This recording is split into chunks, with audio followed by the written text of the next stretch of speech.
Pública.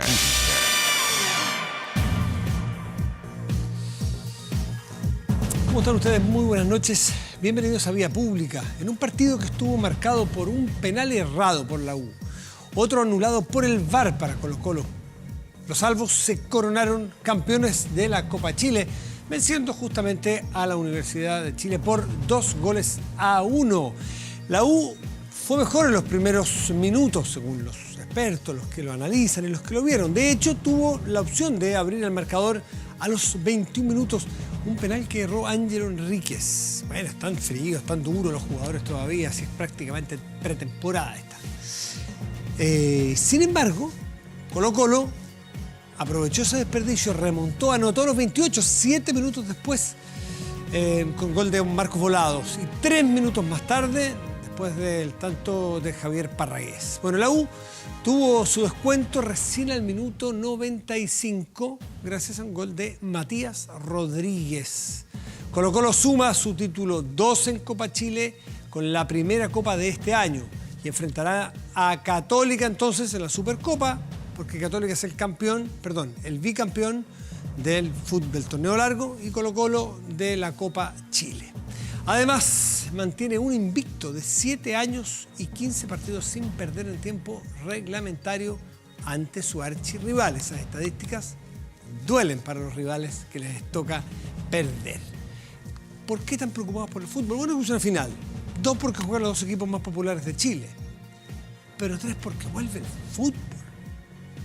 Porque vuelve el fútbol. Algo que la verdad que cuesta entender por qué no se terminó. Da la impresión de que en el fútbol pasan cosas tan curiosas, ¿no? ¿Quién no quería jugar? ¿Por qué boicotearon partidos? ¿Por qué? En fin, todo muy difícil de comprender, para dejarlo así, para no arriesgar demanda, como decía este personaje de la tele. Ya, vamos a la pantalla. ¿Tuvo la Copa Chile un justo campeón? ¿Qué es lo que es justicia en el fútbol? Bueno, si usted lo vio, fue quien recuerda el campeonato largo, Copa Chile, para llegar hasta el final, pero hoy quien vio la final a lo mejor cree que Colo-Colo fue un justo campeón. Ahora, los Colo-Colinos van a votar por el Colo, los de la U por los de la U, así que todo el resto que no somos ni de Colo-Colo ni de la U, podremos quizás tener un voto más neutral y más... Ahora en el fútbol nada es neutral, todo es pasión, así que en fin. Vamos, ahí está, sí o no, puede votar en nuestra fanpage 24 horas. Pero vamos a la mesa de conversación. Tenemos a una invitada que ha estado otras veces con nosotros y que tiene la característica que es multitemática. Para nosotros los periodistas es agradable tener invitados que un piano con más de una tecla, porque a veces los invitados tocan una sola tecla. ¿Cómo estás, Paula Tapia? Muchas gracias, Matías, por la invitación. Saludar a todos los que nos están viendo esta noche. Soy tan multifacética que me gusta el fútbol. Así que no me gusta tampoco ni la Chile ni Colo-Colo, pero estaba muy pendiente del retorno. ¿Se puede saber? Sí, la Universidad Católica, pero más me gusta Chile. Así que ya afortunadamente tengo mi abono para las clasificatorias. Sí, pues así que ahí vamos con mi papá como siempre a ver los partidos de Chile. Pero te gusta la Católica, es una buena cosa. Tenemos algo en común. Un buen punto de partida. Paula Tapia, como usted recordará, es exministra de Transporte, pero además es directora de la Escuela de Derecho, de la carrera de Derecho de la Universidad Central, y tiene un movimiento de Mujeres en Movimiento, que justamente por eso la hemos invitado. A ver si alcanzamos a hablar un poquito de las tarifas, pero de la locomoción, pero queremos centrarnos fundamentalmente en este rechazo que se produjo hoy día en el Senado para ambas. No se aprobó ninguna de las 2 propuestas para paridad de género para la constituyente. ¿Cómo lo ves tú? ¿Cuál crees que es la fórmula que pueda representar más esta equidad? Bueno, primero señalar que la equidad de género no es un tema nuevo y evidentemente el estallido social lo ha puesto hoy día en el tapete. Ya tuvimos un 8 de marzo, el año recién pasado, que nos conmocionó al mundo y creo que esto está cada vez más fuerte, evidentemente. Tuvimos nuestro movimiento de las tesis a nivel mundial, que han tenido diversas presentaciones a lo largo del mundo, ¿por qué no decirlo? Y sin lugar a dudas, si nos remontamos un poco a la historia y a los convenios internacionales, hay un gran paraguas que es el Acuerdo de Beijing. Ese acuerdo de Beijing es del año 95. ¿Qué dice ese acuerdo? Fue suscrito por 189 países por una unanimidad en Naciones Unidas y dice que vamos a tener en cuenta 12 ejes centrales, 12, y de los cuales solo quiero destacar uno de ellos, que tiene que ver con la conversación y con lo que vemos en pantalla respecto al Senado, de lo que pasó hoy día, porque tiene que ver con la participación y el poder político de las mujeres. Y en este sentido, creo que es positivo que este tema se esté discutiendo en el Senado, es positivo que, en definitiva, ojalá logremos. No se trata de un mecanismo, una fórmula. Logremos, como lo conversábamos con varios especialistas, una democracia sustantiva en la que las mujeres tengan representación. Siempre un profesor de la Universidad Central citó un ejemplo. Gabriela Mistral, cuando fue premio Nobel, no podía votar en Chile. O sea, eso representa el desfase histórico que tenemos nosotras las mujeres en Chile. Y esto no tiene que ver con muchas de nosotras que a lo mejor tienen oportunidades y tiene capacidad y tiene mérito, sino que tiene que ver con igualar y nivelar la cancha. Ahora, tú dices, falta en Chile, y capaz que Chile no sea de los países más atrasados del mundo, ni mucho menos en esto, ni mucho menos. Hay toda una parte del mundo en que no considera a las mujeres ciudadanas similares, no te digo candidatas, ciudadanas. Bueno, son otras culturas que se nos alejan mucho, pero en nuestra cultura occidental, no sé si Chile es el país más atrasado. Recuerdo el tema de cuotas, por ejemplo, que al principio fue tan resistido, hoy día, como una cuota transitoria para emparejar la cancha, para cambiar cultura, es prácticamente... La línea base. Línea base y transversal. Sí, entonces, Chile también, para mirar la mitad del vaso lleno, avanza a una velocidad relativamente rápida dentro de lo difícil que es hacer cambios culturales en general, ¿no? A mí siempre me gusta dar un poco las cifras, porque creo que nos ayuda a contribuir a esta discusión. Hace unos par de años atrás se hablaba de que para alcanzar la equidad de género en el mundo faltaban 170 años. A ese ritmo. A ese ritmo. El Fondo Monetario... ¿El ritmo era promedio del mundo o del mundo occidental? Promedio a propósito de lo que tú mencionas. Yo también he estado en países como India recientemente y he visto la diferencia que hay respecto a las mujeres. Por lo tanto, ¿y Arabia Saudita? Y Arabia Saudita, hay que decir. Por lo tanto, es evidente que hay un promedio.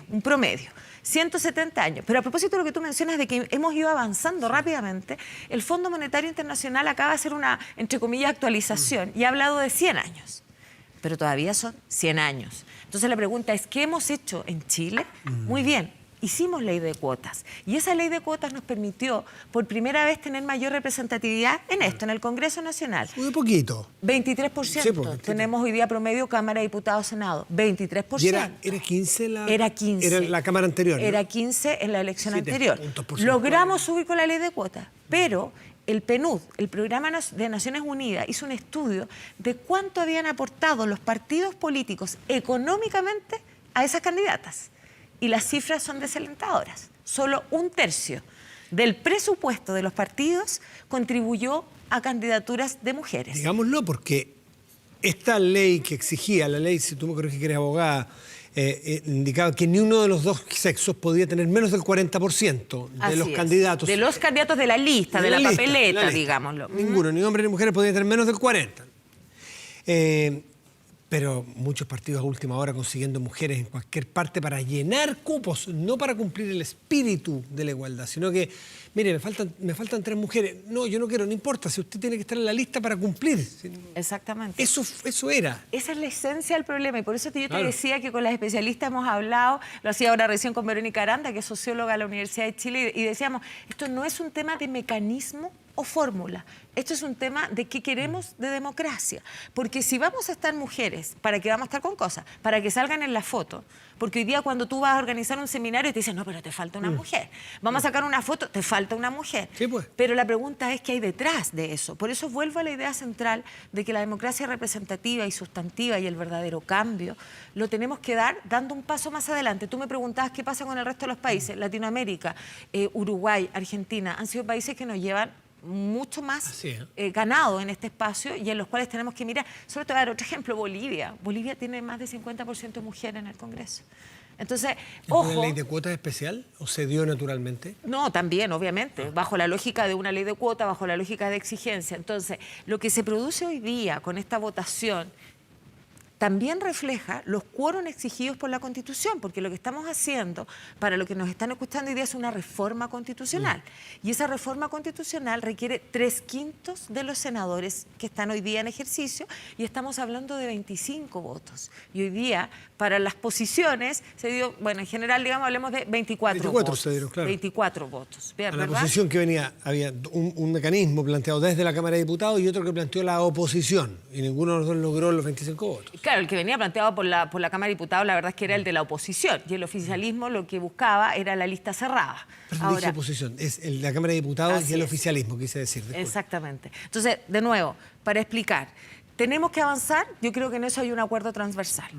¿Es suficiente lo que hemos hecho? No es suficiente. 23% tenemos hoy día en el Congreso Nacional, estamos discutiendo cuál va a ser el órgano constituyente, no sabemos aún, tenemos que esperar el plebiscito, en el caso de aprobarse, de si va a ser comisión mixta, congresistas con constituyentes o 100% constituyentes, pero muy importante, esto no es un mecanismo, solo una fórmula, porque si no nos va a pasar lo mismo que nos pasó con la ley de cuotas. Y tú ves, más allá de las cifras hablan, pero a veces tienen rezago. ¿Tú ves que hay un cambio, sobre todo en los últimos 2-3 meses, en que se ha comprendido así en la esencia de que efectivamente esto tiene que ser equitativo en cuanto a género, o sientes que todavía todo está planteado en una base del cumplir, del aparecer, del serlo, o sea, no serlo, sino más bien parecerlo, salir en la foto como justos, o ves cambios efectivamente? Yo veo cambios. Percepción. Cambios fundamentalmente, y aquí yo siempre respeto mucho la posición y la visión que tienen nuestros jóvenes. Yo creo que tenemos que aprender a escuchar mejor y a valorar esa visión. Y yo creo que los cambios vienen ahí. Quizás todavía no en nuestras generaciones. Yo veo que todavía hay muchos políticos, militantes de partidos políticos, hablando con una agresividad, hablando con una fórmula que de partida no es la adecuada. Y en segundo lugar, además, sin lograr los objetivos esperados por la ciudadanía, que son los cambios que esperamos. Entonces, si queremos esta democracia sustantiva y representativa, claramente necesitamos políticos que escuchen mejor. Y aquí los independientes y el tema género y pueblos originarios, para mí por lo menos, son la línea base. Línea base de legitimidad. Si al final lo que necesitamos, no sería raro que la nueva Constitución, tú eres profesora de constitucional, no sería raro que la Constitución puesta a la nueva, si es que se aprueba el proceso, en fin, y la vigente, la actual, no sean tan completamente distintos, en idiomas distintos, sino que tener una base fundamental, como entiendo muchas constituciones del mundo. Lo importante es efectivamente que tenga legitimidad lo que sale, que la gente la sienta propia también. Sí, ¿no? Absolutamente, pero es la legitimidad y la esencia. Porque hay conceptos como, por ejemplo, el del Estado subsidiario, que son sumamente relevantes de analizar. Conceptos, lo grafico así desde la movilidad, siempre. La vivienda no está en nuestra Constitución. ¿Cómo vas a garantizar, como en España lo hace hoy día, una vivienda digna si ni siquiera la palabra vivienda aparece, ni hogar, ni mucho menos, digamos, en la Constitución? Entonces, el avance no solo tiene que ser cuantitativo, tiene que ser cualitativo, tiene que ser en calidad y en protección de derechos, y por eso, obviamente, la gran mayoría, hasta ahora, vemos las últimas encuestas, hoy día tuvimos la encuesta de Pulso Ciudadano, sigue aún aprobando en forma relevante la existencia de una nueva Constitución. Sí, en todas. Paula Tapia, tú dices, claro, es importante lo sustantivo, el fondo, no nos quedemos en la forma, pero sabemos que la forma es el camino para llegar a un lugar. Y si ese camino nosotros le ponemos miles de obstáculos, no vamos a llegar a ese fondo que es el cambio cultural y la comprensión de esta equidad social, ¿no es cierto?, en todo ámbito.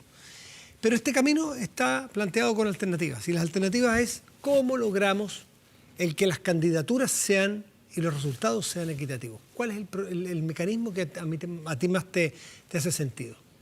¿Cómo lo logramos y cómo lo logramos en el actual Chile? ¿Ya? Esta frase que se ha volvido ya tradición de decir que Chile cambió, es una frase que tenemos que escuchar y que tenemos que plasmar en las decisiones. Y yo creo que aquí es sumamente válido entender que es legítima la posición del gobierno de plantear este sistema de listas cerradas, que esa es la propuesta del gobierno, ¿cierto? De decir, van igual hombres y mujeres, uno y uno, incluso dicen, pero al final del día, ¿qué sucede? Que ahí tú terminas votando por un partido político. Y si hoy día vemos el nivel de aprobación del Congreso y de los partidos políticos, la verdad es que es tan bajo que uno se pregunta... Pero circunstancialmente, ojalá, digamos, pero yo... Pero mira las encuestas de los últimos años. Sí, 2-3%, pero... La pregunta es, si no existiera este castigo social en los partidos políticos, ¿te parecería bueno ese sistema? El generar equidad a través de listas cerradas, que uno vote por un partido, el partido rojo, amarillo, verde o azul, y después dentro los partidos pondrán el orden además alternado, como las cebras, blanco-negro, blanco-negro, Así es la propuesta. ¿Te parece una propuesta justa, inteligente, que podría entregar los resultados que buscamos? La verdad es que mi naturaleza me indica que nunca hay que deslegitimar una propuesta a priori y evidentemente mientras no la aprobemos no sabemos cómo va a existir. Creo que es legítimo que se plantee, pero creo que es mucho más efectiva y necesaria para escuchar realmente la voz de las mujeres y de los hombres, la de buscar un sistema en el cual se genere una compensación a posteriori de la votación y podamos así compensar mujeres y hombres. Porque tenemos una deuda de más de 100 años, porque tenemos también una deuda política de apoyo no solo económico, sino real a las mujeres, y porque hay gestos tan relevantes como el que hace hoy día Felipe Arboe, senador de la República, en que entendiendo lo que está pasando y escuchando lo que está pasando, dice doy un paso al costado a mi presidencia eventual en el Senado y Adriana Muñoz, senadora de la República de la región de Coquimbo, ocupa este lugar, digamos. Entonces, creo que eso es un símbolo que grafica los tiempos actuales. Sí. Ahora, los dos caminos es la misma búsqueda, reparar una deuda de 100 años, la equidad, todo lo que tú has dicho. Pero en la corrección post-elección también corre riesgo de perder legitimidad, porque puede eventualmente, por corregir, que logre un cupo en la Asamblea Constituyente o la Convención Constituyente, sea esta cual sea la que se vaya a elegir, si es que se elige también, estamos llenos de si es que. Sí. Una persona que sacó el 0,5 versus otra persona que sacó el 10. Entonces, le van a estar apuntando con el dedo toda la vida, mira, tú estás solamente porque eres mujer. Y eso yo creo que no ayuda a la dignificación, a la legitimidad. ¿No es mejor conseguir desde antes para que tenga mejores resultados de equidad? Bueno, sin lugar a dudas, si la cancha, a propósito del fútbol, si la cancha estuviera nivelada, yo firmo ese acuerdo, no tengo problema. Pero atendiendo el desnivel que hoy día existe, atendiendo las diferencias que hoy día existen, hemos hablado de diferencias políticas, si hablamos de diferencias económicas, las mujeres que hoy día participan en directorios de empresas privadas no alcanzan ni supera el 8%.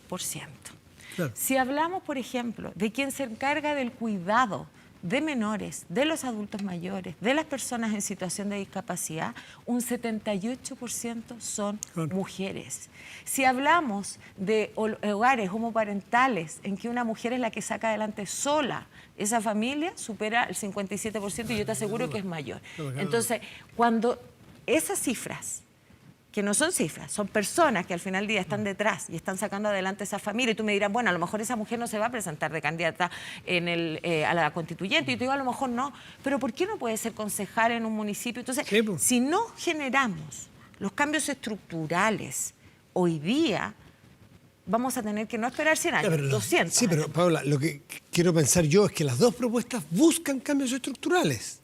¿O tú crees que la propuesta del oficialismo hoy día no busca ese cambio, no busca la equidad? Es que lo que pasa es que la propuesta hoy día del gobierno no te asegura el 50%.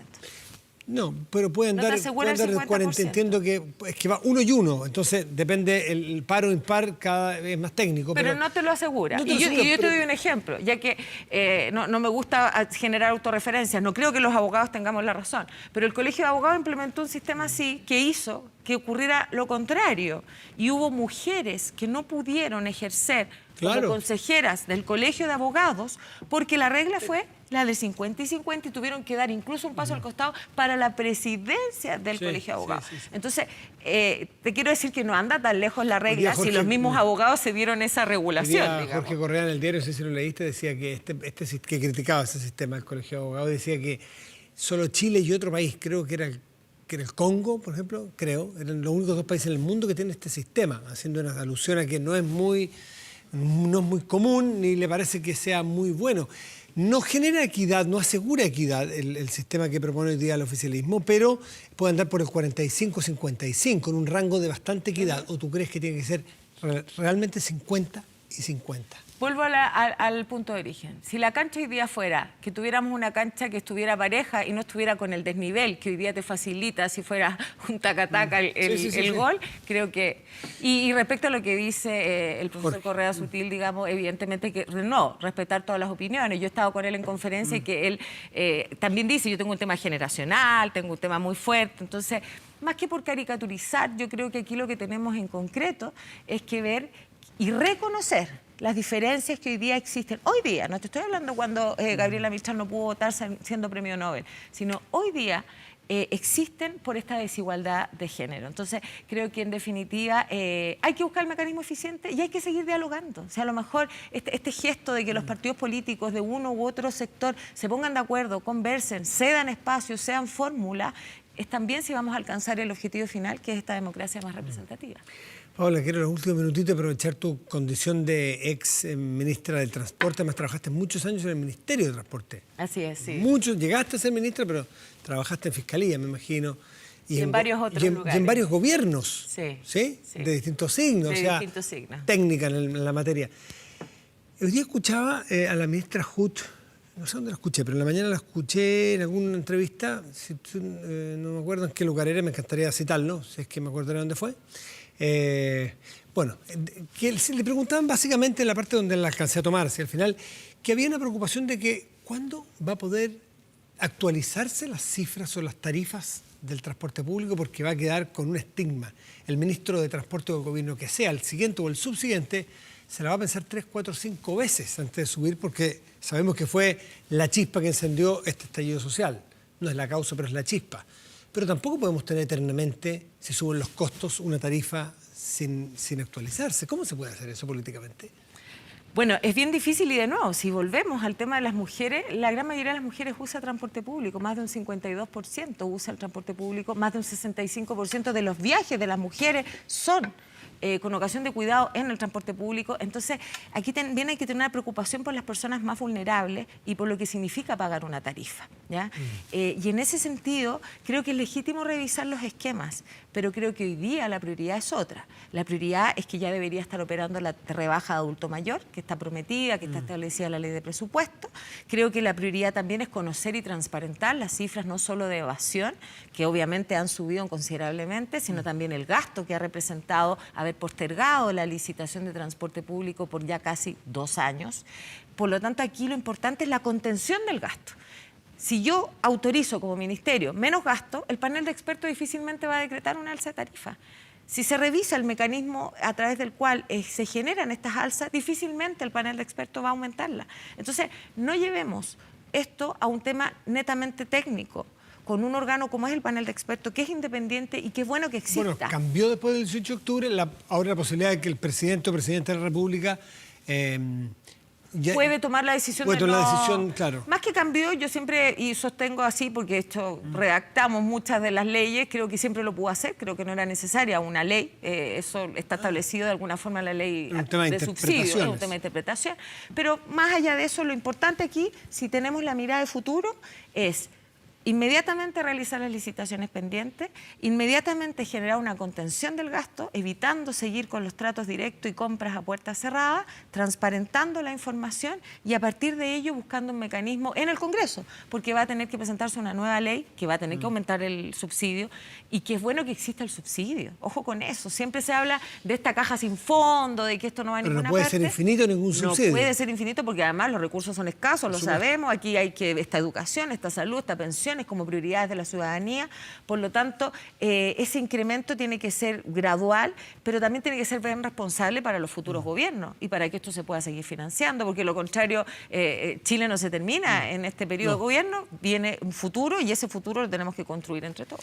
Paola Tapia, directora de la carrera de Derecho de la Universidad Central y directora ejecutiva de Mujeres en Movimiento. Y ex ministra de Transporte. Gracias por estar aquí, Paola. Gracias, Matías. Buenas noches. Buenas noches. ¿Tuvo la Copa Chile un justo campeón? El 69% cree que sí, el 31% cree que no. ¿Cómo limpiar eso sin saber que el 69% son colocolinos o es efectivamente un análisis objetivo y neutral? Difícil saberlo. Y no se necesita en el fútbol tampoco análisis objetivos y neutrales. Pausa y volvemos en Vía Pública.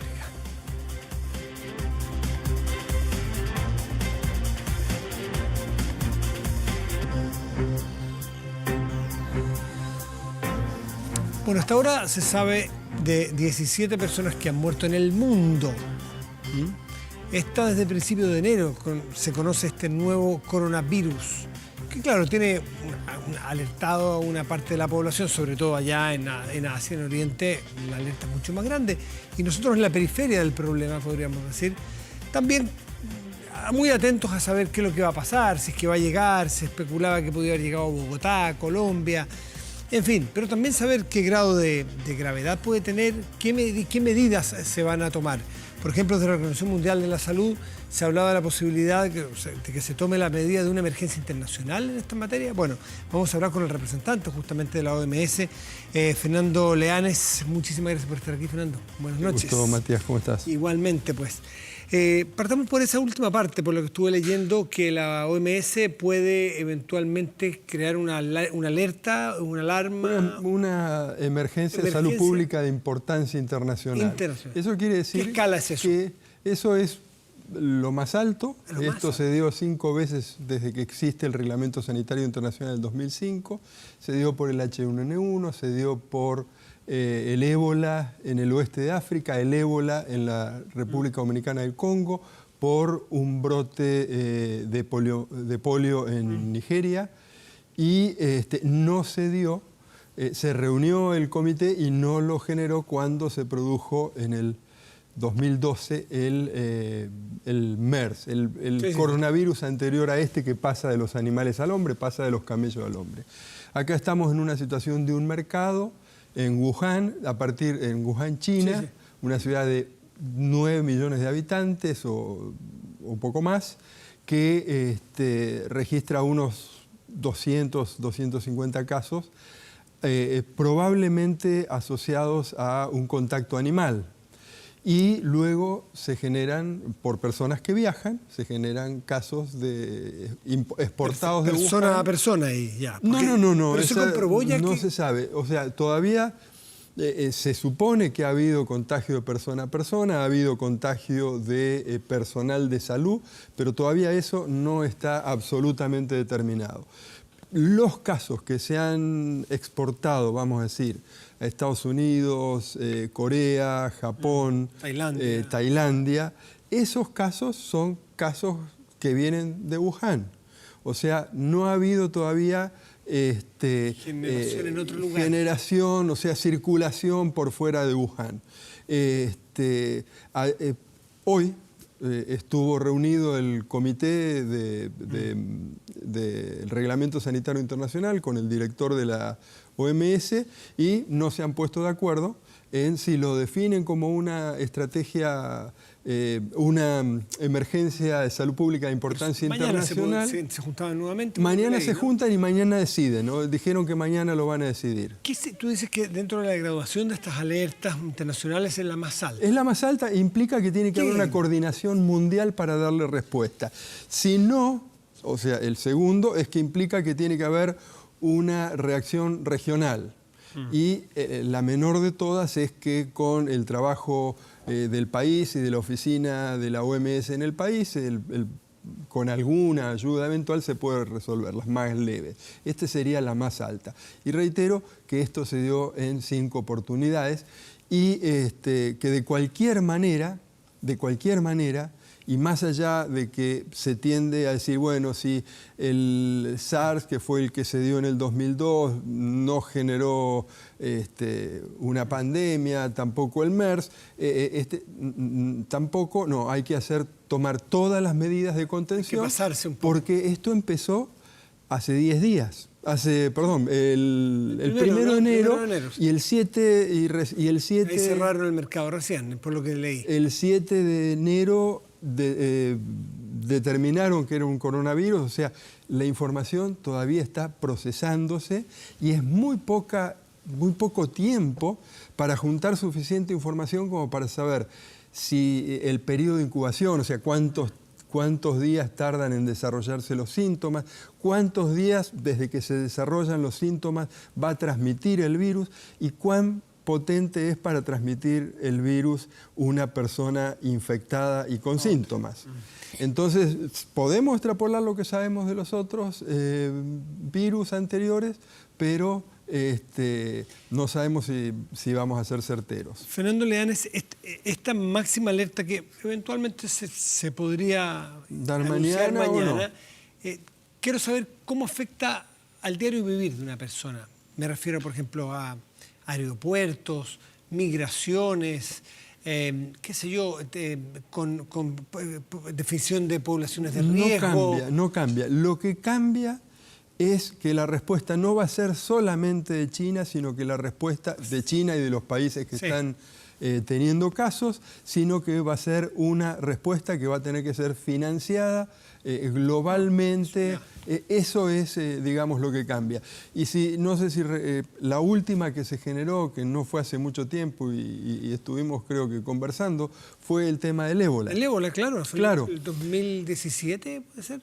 No, el año pasado, 2019. 19. O sea, hubo ébola el 2014 en el oeste de África. Sí. Y esta es en la República Democrática de Congo, la de 2019. La del 2019 se transforma en una emergencia de salud pública de importancia internacional, demasiado largo el título, porque se producen casos en una ciudad que se llama Goma, que es limítrofe, que tiene un aeropuerto, que tiene 2 millones de habitantes y además en circunstancias de fuertes desórdenes, situaciones de violencia, ataques al personal de salud. Entonces no es solamente, vamos a decir, en el caso de ébola, no es solamente que era transmisible, que podía llevarse a otros países, sino que además el control estaba dificultado. Sí, claro. Y por eso era necesario hacer un llamado a que se ubicaran fondos para movilizar lo que se tenía que movilizar en ese caso. La gravedad del ébola es distinta a esto, ¿no? Lo hablamos, ahora me estoy acordando. El ébola es bastante más mortífero que el ébola, el coronavirus. El ébola, bueno, con respecto de los coronavirus anteriores, el MERS es un virus que produce una enfermedad y produce una alta tasa de fallecimientos entre las personas que se enferman, ¿no es cierto? Es un cuadro respiratorio muy severo y además afecta a múltiples órganos. El ébola llegó a tener tasas de mortalidad, pueden llegar al 30% las tasas de mortalidad del MERS. En el caso del ébola podían llegar hasta el 50%. El MERS es muy difícil el contagio hombre a hombre. El ébola es muy fácil. La mayor parte de las personas... La mortalidad es distinta. Sí, porque excreta la persona por las diarreas que tiene unas diarreas muy copiosas y de litros de diarrea. Y entonces es muy contagioso. Son enfermedades distintas, pero no es solamente el comportamiento de la enfermedad, sino también las circunstancias en que se da, si el país está en condiciones de responder o no. Y en el caso de ébola, en República Democrática de Congo, era la situación. Lo que hoy informaron, después que se reunió el comité y analizó la información, es que realmente China está en condiciones de controlar el brote en Wuhan. Sí, tienen buenos recursos, notablemente muy poco tiempo pusieron en línea la secuencia genética del virus para que se pueda determinar si lo que aparecía en Japón, lo que aparecía en Estados Unidos era el mismo virus. O sea, han actuado muy rápidamente y mostrando mucha capacidad, cosa que no era el caso de la República Democrática del Congo. De todas maneras, es tan poca la información que hay todavía que están divididos, mitad y mitad, los expertos que integran el comité para decidir si lo definen o no. Y si lo definen, no nos va a cambiar la vida a nosotros, sino que va a tener que haber una respuesta Fernando, ¿y qué global. Cosas podrían ser fundamentales para tomar una determinación u otra? Por ejemplo, el nivel de personas o la cantidad de personas muertas, por ejemplo, la facilidad con que se transmite, o es una suma de factores la que van haciendo tomar esa decisión. No hay, por ejemplo, la vez pasada, el último dictamen que fue el del ébola, no hubo una sola razón, fueron varias las razones, ¿no es cierto? La condición básicamente es que tenga capacidad para trasladarse de un país al otro y que para su dispersión internacional y que requiera esfuerzos coordinados para controlarse. Esas dos cosas son, o sea, si requiere esfuerzos controlados para controlarse, pero está en un solo país y no se va a mover de ese país, entonces no es emergencia internacional. ¿Cómo se llega, Fernando, a producir un nuevo, o a que nosotros conozcamos un nuevo virus? ¿Por qué? ¿Dónde estaba latente? Típicamente, los virus en las poblaciones de murciélagos, o sea, las especies de murciélagos, suelen ser los reservorios de estos coronavirus, primarios de estos coronavirus. Y de ahí se producen saltos de especies a especies que están más en contacto con el hombre. En el caso del SARS fue un felino, fueron felinos, y en el caso del MERS fueron camellos, ¿no es cierto? En este caso todavía no se sabe. Pero son, digamos, virus que están circulando en las poblaciones de animales, que como te digo, el murciélago es el gran productor de reservorio de virus que en algún momento, de coronavirus y de otros virus que eventualmente pueden saltar de especie. Y de acuerdo, digamos, y las especies tienen una lógica de proximidad. Entonces, por ejemplo, los virus de la gripe pueden saltar del ave al cerdo o al hombre, del cerdo al hombre. O sea, tienen esos comportamientos. Ruta definida. Una ruta, digamos, probable. Y hay ciertas circunstancias de contacto que generan el... ¿Dónde estaba este coronavirus? ¿Por qué viene a aparecer el 1 de enero del 2020? Porque, bueno, en realidad el 1 de enero del 2020 es que se registra que había un brote de neumonía. Y cuando se hace la investigación hacia atrás, se encuentra que estaban todos asociados al mercado de Wuhan, mercado de productos frescos. Sí. Mariscos, carnes, aves, etc. Pero fundamentalmente era un mercado de alimentos, de todo. De alimentos, pero de productos de mar. O sea, ahí no estaba el problema. El problema estaba en un mamífero, definitivamente. Pero todavía no sabemos. Así que una de las cosas que se determinó hoy es que se tiene que investigar cuál fue la fuente y se tienen que evitar nuevos casos de la fuente. Lo otro que se determinó es que se tienen que hacer el mayor esfuerzo para evitar las transmisiones de hombre a hombre.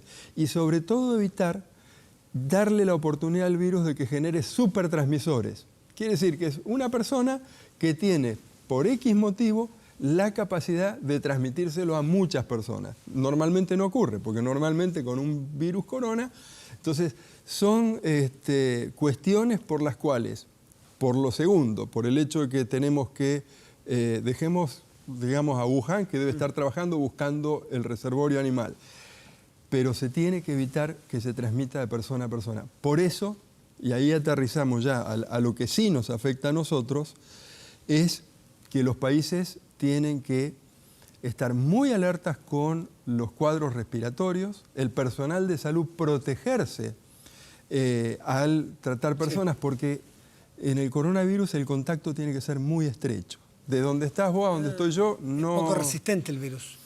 Es muy lábil en el ambiente, a diferencia del virus de la gripe, que por ahí los compañeros que están allá tosemos y los contagiamos. Este tiene que ser muy estrecho el contacto. Entonces hay que...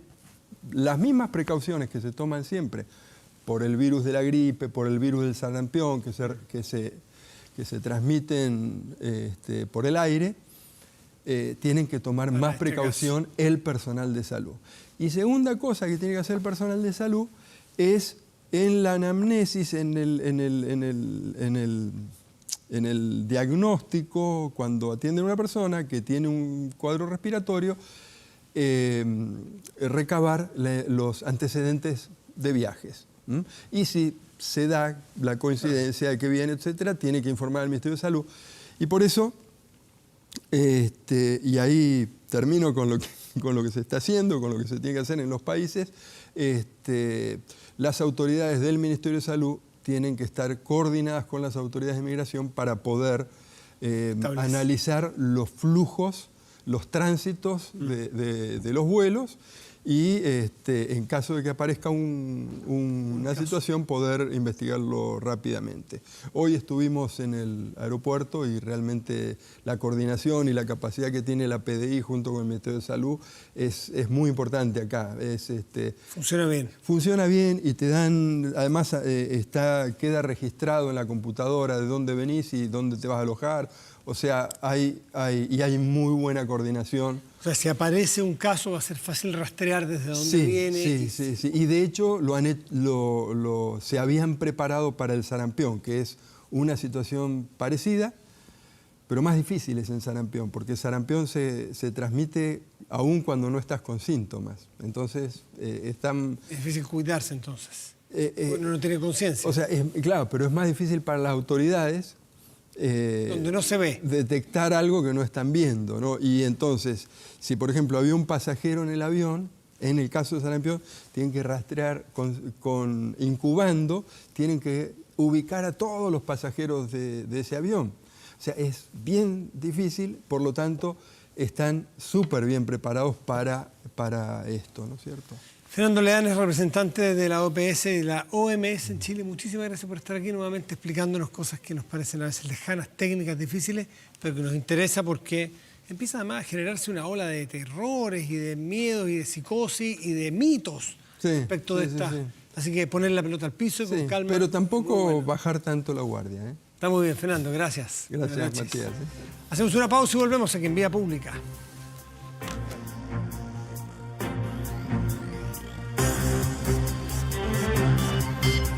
Allí le vamos a presentar el resultado.